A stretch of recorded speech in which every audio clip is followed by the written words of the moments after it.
nguvu ya kifalme, lakini mwaka huu lazima ubebe mabegani mwako kila kilichosinya, kila kilichozuilika kutenda. Hauwezi kuzimiliki kwa sababu hauna nguvu ya kifalme.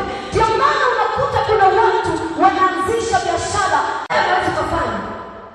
Pesa si kama mtu ushiki unashika, lakini unakuta pesa yako inayeyuka bila mipango maalum. Kwa nguvu ya kuitawala pesa yako huna. Nguvu ya kumiliki na kufanya mambo makubwa huna. Lakini leo iko power iliyoanguka kwenye bega la